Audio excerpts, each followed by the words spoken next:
ਸਵਾਗਤ ਹੈ ਜੀ ਸਾਰਿਆਂ ਦਾ। ਅੱਜ ਅਸੀਂ ਮਾਸਟਰ ਕੇਡਰ SST ਵਿੱਚ ਬੁੱਧ ਧਰਮ ਬਾਰੇ ਪੜ੍ਹਾਂਗੇ। ਵੀਡੀਓ ਨੂੰ ਲਾਈਕ ਅਤੇ ਚੈਨਲ ਨੂੰ ਸਬਸਕ੍ਰਾਈਬ ਜ਼ਰੂਰ ਕਰਨਾ ਜੀ। ਬੁੱਧ ਧਰਮ ਦੇ ਵਾਸਤਵਿਕ ਮੋਢੀ ਮਹਾਤਮਾ ਬੁੱਧ ਜੀ ਹੋਏ ਹਨ, ਜਿਨ੍ਹਾਂ ਦਾ ਮੁੱਢਲਾ ਨਾਂ ਸਿਧਾਰਥ ਸੀ। ਉਹਨਾਂ ਦਾ ਜਨਮ 563 BC ਲੂੰਬਨੀ, ਜੋ ਨੇਪਾਲ ਵਿੱਚ ਹੈ, ਨੇੜੇ ਕਪਿਲਵਸਤੂ ਦੇ ਹੋਇਆ ਸੀ। ਮਹਾਤਮਾ ਬੁੱਧ ਦੇ ਪਿਤਾ ਦਾ ਨਾਂ ਸੁਧੋਧਨ ਸੀ, ਜੋ ਸ਼ਕ ਗਣਰਾਜ ਦਾ ਮੁਖੀ ਸੀ। ਮਾਤਾ ਦਾ ਨਾਂ ਮਹਾਮਾਇਆ ਸੀ। ਮਹਾਤਮਾ ਬੁੱਧ ਦੀ ਪਤਨੀ ਦਾ ਨਾਂ ਯਸ਼ੋਧਰਾ ਸੀ। ਉਹਨਾਂ ਦੇ ਪੁੱਤਰ ਦਾ ਨਾਂ ਰਾਹੁਲ, ਜਿਸ ਦਾ ਸ਼ਬਦੀ ਅਰਥ ਬੰਧਨ ਸੀ। ਮਹਾਤਮਾ ਬੁੱਧ ਬਾਰੇ ਭਵਿੱਖਬਾਣੀ ਅਸ਼ਤ ਰਿਸ਼ੀ ਨੇ ਕੀਤੀ ਸੀ, ਜਿਨ੍ਹਾਂ ਨੇ ਕਿਹਾ ਸੀ ਕਿ ਇਹ ਬਾਲਕ ਜਾਂ ਤਾਂ ਮਹਾਨ ਸਮਰਾਟ ਜਾਂ ਕੋਈ ਮਹਾਨ ਧਾਰਮਿਕ ਪੁਰਸ਼ ਬਣੇਗਾ। ਮਹਾਤਮਾ ਬੁੱਧ ਦੀ ਮਾਤਾ ਮਹਾਮਾਇਆ ਦੀ ਮੌਤ ਮਹਾਤਮਾ ਬੁੱਧ ਦੇ ਬਚਪਨ ਵਿੱਚ ਹੀ ਹੋ ਗਈ ਸੀ।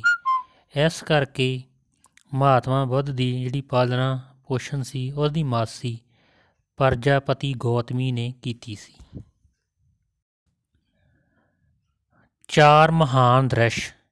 ਜਦੋਂ ਮਹਾਤਮਾ ਬੁੱਧ ਜੀ ਪਹਿਲੀ ਵਾਰੀ ਆਪਣੇ ਮਹਿਲ ਦੇ ਵਿੱਚੋਂ ਬਾਹਰ ਨਿਕਲੇ ਤਾਂ ਉਹਨਾਂ ਨੇ ਸਭ ਤੋਂ ਪਹਿਲਾਂ ਇੱਕ ਬੁੱਢਾ ਆਦਮੀ ਦੇਖਿਆ, ਫਿਰ ਇੱਕ ਰੋਗੀ ਦੇਖਿਆ, ਉਸ ਤੋਂ ਬਾਅਦ ਫਿਰ ਇੱਕ ਅਰਥੀ ਦੇਖੀ, ਉਸ ਤੋਂ ਬਾਅਦ ਇੱਕ ਸਾਧੂ ਵੇਖਿਆ। ਇਹਨਾਂ ਚਾਰਾਂ ਦਾ ਜੀਵਨ ਵੇਖ ਕੇ ਮਹਾਤਮਾ ਬੁੱਧ ਦੇ ਜੀਵਨ 'ਤੇ ਬਹੁਤ ਜ਼ਿਆਦਾ ਜਿਹੜਾ ਅਸਰ ਪਿਆ। ਉਸ ਨੂੰ ਪਤਾ ਲੱਗ ਗਿਆ ਸੀ ਜਿਹੜਾ ਸੰਸਾਰ ਹੈ ਇੱਕ ਦੁੱਖਾਂ ਦਾ ਘਰ ਹੈ, ਤਾਂ ਇਸ ਤੋਂ ਬਚਣ ਲਈ ਸਾਨੂੰ ਮਾਰਗ ਦੀ ਖੋਜ ਕਰਨੀ ਪਵੇਗੀ। 4 ਦ੍ਰਿਸ਼ ਦੇਖਣ ਸਮੇਂ ਮਹਾਤਮਾ ਬੁੱਧ ਦਾ ਜਿਹੜਾ ਸਾਰਥੀ ਚੰਨ ਸੀ। ਮਹਾਭੀ ਨਿਸ਼ਕਰਮਨ। ਘਰ ਤਿਆਗ ਦੀ ਘਟਨਾ ਨੂੰ ਕਿਹਾ ਜਾਂਦਾ ਹੈ ਮਹਾਭੀ ਨਿਸ਼ਕਰਮਨ।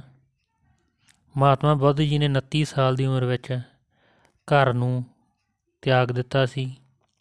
ਘਰ ਤਿਆਗਣ ਤੋਂ ਬਾਅਦ ਉਹ ਰਾਜਗ੍ਰਹਿ ਪਹੁੰਚੇ ਤਾਂ ਇੱਥੇ ਉਹਨਾਂ ਨੇ ਆਪਣਾ ਪਹਿਲਾ ਗੁਰੂ ਅਲਾਰ ਕਲਾਮ ਨੂੰ ਬਣਾਇਆ, ਫਿਰ ਦੂਸਰਾ ਗੁਰੂ ਉਦਰਿਕ ਰਾਮਪੁੱਤਰ ਨੂੰ ਬਣਾਇਆ। ਨਿਰਵਾਣ, ਜਿਸ ਦਾ ਅਰਥ ਹੈ ਆਵਾਗਾਨ ਦੇ ਚੱਕਰਾਂ ਤੋਂ ਬਾਹਰ ਨਿਕਲਣਾ। ਮਹਾਤਮਾ ਬੁੱਧ ਜੀ ਨੂੰ 35 ਸਾਲ ਦੀ ਉਮਰ ਵਿੱਚ ਗਿਆਨ ਪ੍ਰਾਪਤ ਹੋਇਆ ਸੀ। ਉਹਨਾਂ ਨੇ 6 ਸਾਲ ਕਠੋਰ ਤਪ ਕੀਤਾ। ਮਹਾਤਮਾ ਬੁੱਧ ਜੀ ਨੂੰ ਨਿਰੰਜਨਾ ਨਦੀ ਦੇ ਕੋਲ ਬੋਧਗਯਾ ਵਿਖੇ ਇੱਕ ਪਿੱਪਲ ਦੇ ਰੁੱਖ ਹੇਠਾਂ ਗਿਆਨ ਪ੍ਰਾਪਤ ਹੋਇਆ। 49 ਦਿਨਾਂ ਦੀ ਸਮਾਧੀ ਮਗਰੋਂ ਪੂਰਨਮਾਸੀ ਵਾਲੇ ਦਿਨ ਮਹਾਤਮਾ ਬੁੱਧ ਜੀ ਨੂੰ ਗਿਆਨ ਪ੍ਰਾਪਤ ਹੋਇਆ ਸੀ। ਗਿਆਨ ਕਾਰਨ ਉਸ ਤੋਂ ਬਾਅਦ ਮਹਾਤਮਾ ਬੁੱਧ ਜੀ ਨੂੰ ਬੁੱਧ ਅਖਵਾਏ। ਬੁੱਧ ਧਰਮ ਦਾ ਅੰਤਮ ਉਦੇਸ਼ ਨਿਰਵਾਣ ਪ੍ਰਾਪਤ ਕਰਨਾ। ਗਿਆਨ ਪ੍ਰਾਪਤ ਦੀ ਘਟਨਾ ਨੂੰ ਹੀ ਨਿਰਵਾਣ ਕਿਹਾ ਜਾਂਦਾ ਹੈ। ਧਰਮ ਚੱਕਰ ਪਰਿਵਰਤਨ। ਮਹਾਤਮਾ ਬੁੱਧ ਜੀ ਨੇ ਆਪਣਾ ਪਹਿਲਾ ਉਪਦੇਸ਼ ਸਾਰਨਾਥ ਵਿਖੇ ਆਪਣੇ 5 ਸਾਥੀਆਂ ਨੂੰ ਦਿੱਤਾ ਸੀ।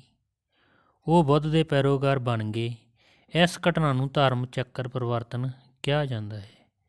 ਬੁੱਧ ਦੇ ਪੈਰੋਕਾਰ ਮਗਧ ਦਾ ਬਿੰਬੀਸਾਰ ਅਤੇ ਅਜਾਤ ਸ਼ਤਰੂ ਬਣੇ।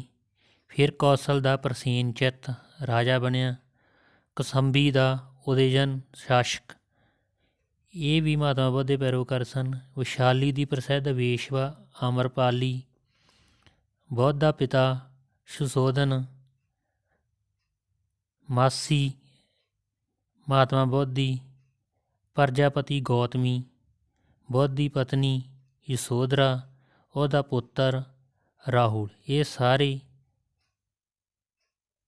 ਬੁੱਧ ਧਰਮ ਦੇ ਜਿਹੜੇ ਪੈਰੋਕਾਰ ਬਣ ਗਏ ਸਨ। ਮਹਾਪਰਿਨਿਰਵਾਣ, ਇਸ ਨੂੰ ਮੌਤ ਦੀ ਘਟਨਾ ਆਖਿਆ ਜਾਂਦਾ ਹੈ। ਮਹਾਤਮਾ ਬੁੱਧ ਜੀ ਨੇ 483 BC ਵਿੱਚ ਉਹਨਾਂ ਦੀ ਮੌਤ ਹੋ ਗਈ ਸੀ। ਬੁੱਧ ਦੀ ਉਮਰ 80 ਵਰ੍ਹਿਆਂ ਦੀ ਸੀ।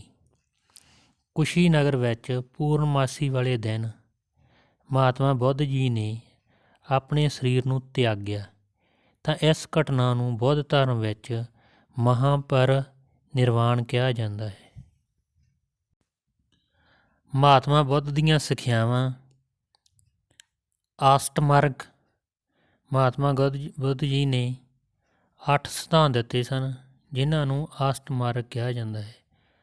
ਮਹਾਤਮਾ ਬੁੱਧ ਜੀ ਕਰਮ ਸਿਧਾਂਤ ਵਿੱਚ ਵੀ ਵਿਸ਼ਵਾਸ ਰੱਖਦੇ ਸਨ, ਹਿੰਸਾ ਦੇ ਪੁਜਾਰੀ ਸਨ, ਨੈਤਿਕਤਾ 'ਤੇ ਜ਼ੋਰ ਅਤੇ ਆਪਸੀ ਭਾਈਚਾਰਾ ਦੇ ਉੱਪਰ ਇਹਨਾਂ ਨੇ ਜ਼ੋਰ ਦਿੱਤਾ। ਜੱਗਾਂ ਅਤੇ ਬਲੀਆਂ ਵਿੱਚ ਇਹਨਾਂ ਨੂੰ ਅਵਿਸ਼ਵਾਸ ਸੀ। ਵੇਦਾਂ ਅਤੇ ਸੰਸਕ੍ਰਿਤ ਵਿੱਚ ਵੀ ਅਵਿਸ਼ਵਾਸ ਸੀ। ਜਾਤੀ ਪ੍ਰਥਾ ਵਿੱਚ ਵੀ ਅਵਿਸ਼ਵਾਸ ਰੱਖਦੇ ਸਨ। ਤਪੱਸਿਆ ਵਿੱਚ ਵੀ ਅਵਿਸ਼ਵਾਸ ਰੱਖਦੇ ਸਨ। ਪਰਮਾਤਮਾ ਵਿੱਚ ਵੀ ਅਵਿਸ਼ਵਾਸ ਰੱਖਦੇ ਸਨ। ਅਤੇ ਨਿਰਵਾਣ ਪ੍ਰਾਪਤ ਕਰਨਾ ਉਹਨਾਂ ਦਾ ਮੁੱਖ ਟੀਚਾ ਹੁੰਦਾ ਸੀ। ਬੋਧੀ ਸੰਘ। ਮਹਾਤਮਾ ਬੁੱਧ ਨੇ ਆਪਣੇ ਪੈਰੋਕਾਰਾਂ ਨੂੰ ਸੰਗਠਿਤ ਕਰਨ ਲਈ ਬੋਧੀ ਸੰਘਾਂ ਦੀ ਜਿਹੜੀ ਸਥਾਪਨਾ ਕੀਤੀ ਸੀ। ਇਸ ਸੰਘ ਵਿੱਚ ਸ਼ਾਮਲ ਹੋਣ ਲਈ 15 ਸਾਲ ਦੀ ਉਮਰ ਤੋਂ ਉੱਪਰ ਕੋਈ ਵੀ ਇਸਤਰੀ ਜਾਂ ਪੁਰਸ਼ ਬੋਧ ਸੰਘ ਦਾ ਜਿਹੜਾ ਮੈਂਬਰ ਬਣ ਸਕਦਾ ਸੀ।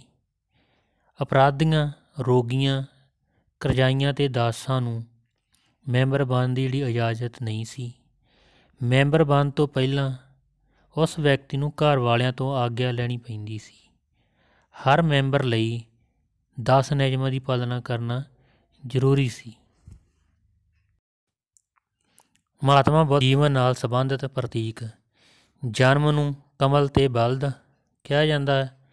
ਘਰ ਤਿਆਗ ਘੋੜਾ, ਨਿਰਵਾਣ ਪੈਰਾਂ ਦੇ ਚਿੰਨ੍ਹ, ਮੌਤ ਸਤੂਪ। ਘੋੜੇ ਦਾ ਨਾਂ ਕਨਕ ਸੀ। ਸਤੂਪ ਦਾ ਸ਼ਬਦਕ ਅਰਥ ਟੀਲਾ। ਸੰਸਾਰ ਦੁੱਖਾਂ ਦਾ ਘਰ ਦਾ ਸਿਧਾਂਤ ਮਹਾਤਮਾ ਬੁੱਧ ਨੇ ਉਪਨਿਸ਼ਦ ਤੋਂ ਲਿਆ ਹੈ। ਬੁੱਧ ਮਤ ਦਾ ਸੰਪਰਦਾਇਕ ਵਿਕਾਸ। ਮਹਾਤਮਾ ਬੁੱਧ ਦੇ ਨਿਰਵਾਣ ਤੋਂ ਲਗਭਗ 100 ਵਰ੍ਹਿਆਂ ਬਾਅਦ ਬੁੱਧ ਮਤ ਦੀਆਂ ਕਈ ਸੰਪਰਦਾਵਾਂ ਹੋਂਦ ਵਿੱਚ ਆਈਆਂ। ਸਭ ਤੋਂ ਪਹਿਲੀ ਹੀਨਯਾਨ ਸੀ, ਜਿਹਦਾ ਸ਼ਬਦੀ ਅਰਥ ਛੋਟਾ ਚੱਕਰ। ਮਹਾਤਮਾ ਬੁੱਧ ਦੀਆਂ ਸਿੱਖਿਆਵਾਂ ਵਿੱਚ ਇਹ ਵਿਸ਼ਵਾਸ ਰੱਖਦੇ ਸਨ। ਇਸ ਸ਼ਾਖਾ ਦੇ ਵਾਲੇ ਜੋ ਮਹਾਤਮਾ ਬੁੱਧ ਦੀਆਂ ਸਿੱਖਿਆਵਾਂ ਵਿੱਚ ਵਿਸ਼ਵਾਸ ਕਰਦੇ ਸਨ, ਮੂਰਤੀ ਪੂਜਾ ਵਿੱਚ ਵਿਸ਼ਵਾਸ ਨਹੀਂ ਕਰਦੇ ਸਨ। ਕਹਿਣ ਦਾ ਮਤਲਬ ਮਹਾਤਮਾ ਬੁੱਧ ਦੀ ਜਿਹੜੀ ਮੂਰਤੀ ਨੂੰ ਇਹ ਪੂਜਾ ਨਹੀਂ ਕਰਦੀ ਸੀ ਉਹਦੀ। ਇਸ ਸ਼ਾਖਾ ਵਾਲੇ ਪਾਲੀ ਭਾਸ਼ਾ ਦਾ ਜਿਹੜਾ ਪ੍ਰਯੋਗ ਕਰਦੇ ਸਨ। ਇਹ ਹੀਨਯਾਨ ਦੱਖਣੀ ਭਾਰਤ ਵਿੱਚ ਜ਼ਿਆਦਾ ਫੈਲਿਆ ਸੀ। ਸ਼੍ਰੀਲੰਕਾ, ਬਰਮਾ, ਥਾਈਲੈਂਡ, ਜਾਵਾ ਵਿੱਚ ਵੀ ਫੈਲਿਆ ਹੋਇਆ ਸੀ। ਅਸ਼ੋਕ ਨੇ ਹੀਨਯਾਨ ਸੰਪਰਦਾਇ ਦਾ ਜਿਹੜਾ ਸਮਰਥਨ ਕੀਤਾ ਸੀ। ਥੇਰਾਵਾਦੀ ਸੰਪਰਦਾਇ ਤੋਂ ਬਾਅਦ ਵਿੱਚ ਹੀ ਜਿਹੜਾ ਹੀਨਯਾਨ ਦੇ ਨਾਲ ਇਹ ਪ੍ਰਸਿੱਧ ਹੋਇਆ। ਬੁੱਧ ਧਰਮ ਦੀ ਅਗਲੀ ਸ਼ਾਖਾ, ਜਿਸ ਨੂੰ ਮਹਾਯਾਨ ਕਿਹਾ ਜਾਂਦਾ ਸੀ, ਇਹਦਾ ਸ਼ਬਦੀ ਅਰਥ ਹੈ ਵੱਡਾ ਚੱਕਰ। ਬੋਧੀਸੱਤਵ ਦੇ ਵਿਚਾਰ ਨਾਲ ਜੁੜੇ ਹੋਏ ਸੰਪਰਦਾਇ ਦਾ ਨਾਂ ਜਿਹੜਾ ਮਹਾਯਾਨ ਸੀ। ਇਸ ਸ਼ਾਖਾ ਦੀ ਸਥਾਪਨਾ ਕਨਿਸ਼ਕ ਦੇ ਸਮੇਂ ਹੋਈ ਸੀ। ਇਹ ਮਹਾਤਮਾ ਬੁੱਧ ਦੀਆਂ ਮੂਰਤੀਆਂ ਬਣਾ ਕੇ ਜਿਹੜੇ ਪੂਜਾ ਕਰਦੇ ਸਨ। ਇਹ ਸ਼ਾਖਾ ਜਿਹੜੀ ਸੰਸਕ੍ਰਿਤ ਭਾਸ਼ਾ ਵਿੱਚ ਜ਼ਿਆਦਾ ਆਪਣਾ ਸਾਹਿਤ ਲਿਖਦੇ ਸਨ। ਇਹ ਸਵਰਗ ਵਿੱਚ ਵੀ ਵਿਸ਼ਵਾਸ ਰੱਖਦੇ ਸਨ। ਇਸ ਸ਼ਾਖਾ ਨੇ ਹਿੰਦੂਆਂ ਦੇ ਕਈ ਧਾਰਮਿਕ ਸਿਧਾਂਤਾਂ ਨੂੰ ਅਪਣਾਇਆ। ਇਹ ਸ਼ਾਖਾ ਉੱਤਰੀ ਭਾਰਤ ਵਿੱਚ ਫੈਲੀ ਹੋਈ ਸੀ। ਚੀਨ, ਜਾਪਾਨ, ਕੋਰੀਆ ਵਿੱਚ ਵੀ ਫੈਲੀ ਹੋਈ ਸੀ। ਜਾਨ ਦਾ ਅਰਥ ਹੈ ਮੁਕਤੀ ਪ੍ਰਾਪਤ ਕਰਨ ਦਾ ਇੱਕ ਤਰੀਕਾ। ਵਜਰਯਾਨ 8ਵੀਂ ਸਦੀ ਵਿੱਚ ਬੰਗਾਲ ਅਤੇ ਬਿਹਾਰ ਵਿੱਚ ਬੁੱਧ ਮਤ ਦਾ ਇੱਕ ਹੋਰ ਸੰਪਰਦਾਇ ਹੋਂਦ ਵਿੱਚ ਆਇਆ, ਜਿਸ ਨੂੰ ਵਜਰਯਾਨ ਕਿਹਾ ਜਾਂਦਾ ਸੀ। ਇਹ ਜਾਦੂ ਟੂਣਿਆਂ ਅਤੇ ਮੰਤਰਾਂ ਨਾਲ ਜੁੜੀ ਹੋਈ ਹੈ। ਇਸ ਅਨੁਸਾਰ ਜਾਦੂ ਸ਼ਕਤੀਆਂ ਨਾਲ ਜਿਹੜਾ ਮੁਕਤੀ ਪ੍ਰਾਪਤ ਕੀਤੀ ਜਾ ਸਕਦੀ ਹੈ। ਇਸ ਸੰਪਰਦਾਇ ਵਿੱਚ ਸਾਰੀਆਂ ਜਾਤਾਂ ਦੇ ਇਸਤਰੀ ਪੁਰਸ਼ ਜਿਹੜੇ ਸ਼ਾਮਲ ਹੋ ਸਕਦੇ ਸਨ। ਦੇਵੀਆਂ ਦਾ ਮਹੱਤਵ ਜਿਹੜਾ ਬਹੁਤ ਜ਼ਿਆਦਾ ਵੱਧ ਗਿਆ ਸੀ। ਇਸ ਵਿੱਚ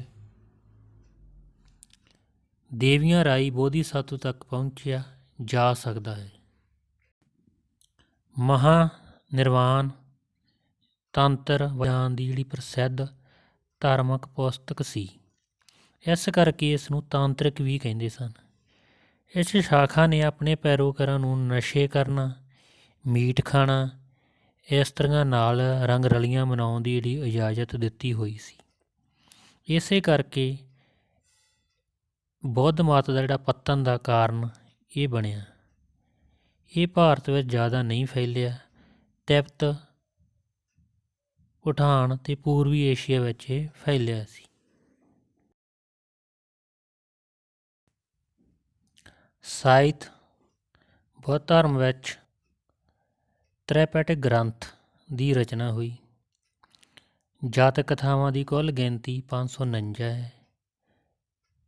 ਦੀਪਵੰਸ਼ ਦੇ ਮਹਾਵੰਸ਼ ਜੋ ਗ੍ਰੰਥ ਸਨ ਉਹ ਸ਼੍ਰੀਲੰਕਾ ਵਿੱਚ ਰਚੇ ਗਏ। ਮਹਾਵਸਤੂ ਗ੍ਰੰਥ ਵੀ ਰਚਿਆ ਗਿਆ। ਇਹ ਸਾਰੇ ਬੋਧੀ ਗ੍ਰੰਥ ਪਾਲੀ ਭਾਸ਼ਾ ਵਿੱਚ ਲਿਖੇ ਗਏ ਹਨ। ਬੁੱਧ ਚਰਿਤ ਗ੍ਰੰਥ ਅਤੇ ਸੋਧਰਾਨੰਦ ਨਾਮਕ ਗ੍ਰੰਥ ਜਿਹੜੇ ਸੰਸਕ੍ਰਿਤ ਭਾਸ਼ਾ ਵਿੱਚ ਲਿਖੇ ਗਏ ਸਨ। ਬੁੱਧ ਚਰਿਤ ਗ੍ਰੰਥ ਅਸ਼ਵਘੋਸ਼ ਨੇ ਇਸ ਦੀ ਰਚਨਾ ਕੀਤੀ ਸੀ। ਇਸ ਰਚਨਾ ਨੂੰ ਬੁੱਧ ਧਰਮ ਦੀ ਰਮਾਇਣ ਵੀ ਕਿਹਾ ਜਾਂਦਾ ਹੈ। ਇਹ ਕਨਿਸ਼ਕ ਦੇ ਸਮੇਂ ਲਿਖਿਆ ਗਿਆ ਸੀ। ਤ੍ਰੈਪੈਟਿਕ ਗ੍ਰੰਥ ਇਹ ਬੋਧੀ ਗ੍ਰੰਥ ਤ੍ਰੈਪਟਿਕ ਦੀ ਰਚਨਾ ਮਹਾਤਮਾ ਬੁੱਧ ਦੀ ਮੌਤ ਤੋਂ ਬਾਅਦ ਕੀਤੀ ਗਈ ਸੀ। ਇਹ ਬੁੱਧ ਧਰਮ ਦੇ 3 ਗ੍ਰੰਥ ਸਨ: ਵਿਨੈਪਿਟਕ, ਸੂਤਪਿਟਕ ਅਤੇ ਅਭਿਧੰਮਪਿਟਕ। ਇਹਨਾਂ ਗ੍ਰੰਥਾਂ ਦੇ ਸੰਗ੍ਰਹਿ ਨੂੰ ਜਿਹੜਾ ਤ੍ਰੈਪਟਿਕ ਕਿਹਾ ਜਾਂਦਾ ਹੈ। ਤ੍ਰੈਪਟਿਕ ਤੋਂ ਭਾਵ ਹੈ ਗਿਆਨ ਦੀ 3 ਟੋਕਰੀ। ਵਿਨੈਪਿਟਕ ਵਿੱਚ ਬੋਧ ਸੰਘ ਦੇ ਭਿਕਸ਼ੂਆਂ ਦੇ ਜੀਵਨ ਬਾਰੇ ਸਾਨੂੰ ਜਾਣਕਾਰੀ ਮਿਲਦੀ ਹੈ। ਸੂਤਪਿਟਕ ਵਿੱਚ ਬੁੱਧ ਧਰਮ ਦੇ ਸਿਧਾਂਤਾਂ ਬਾਰੇ ਸਾਨੂੰ ਜਾਣਕਾਰੀ ਮਿਲਦੀ ਹੈ। ਅਭਿਧੰਮਪਿਟਕ ਵਿੱਚ ਬੁੱਧ ਦਰਸ਼ਨ ਬਾਰੇ ਜਿਹੜਾ ਸਾਨੂੰ ਜਾਣਕਾਰੀ ਮਿਲਦੀ ਹੈ। ਇਹ ਸਾਰੇ ਗ੍ਰੰਥਾਂ ਦੀ ਜਿਹੜੀ ਭਾਸ਼ਾ ਪਾਲੀ ਭਾਸ਼ਾ ਹੈ। ਇਸ ਤੋਂ ਬਿਨਾਂ ਮਿਲਿੰਦ ਪਨੋ ਜੋ ਮਨਾਡਰ ਨੂੰ ਬੋਧੀ ਸਾਹਿਤ ਵਿੱਚ ਮਲੰਦ ਕਿਹਾ ਗਿਆ ਹੈ, ਉਸ ਦਾ ਬੋਧੀ ਫਿਲਾਸਫਰ ਨਾਗਸੈਨ ਨਾਲ ਬੁੱਧ ਧਰਮ ਬਾਰੇ ਵਾਦ ਵਿਵਾਦ ਹੋਇਆ ਸੀ। ਇਸ ਵਾਦ ਵਿਵਾਦ ਨੂੰ ਮਿਲਿੰਦ ਪਨੋ ਕਹਿੰਦੇ ਸਨ। ਪ੍ਰਸਿੱਧ ਬੋਧੀ ਨਾਗਸੈਨ ਦਾ ਜਿਹੜਾ ਸੰਬੰਧ ਮਹਾਜਾਨ ਸੰਪਰਦਾਇ ਨਾਲ ਸੀ।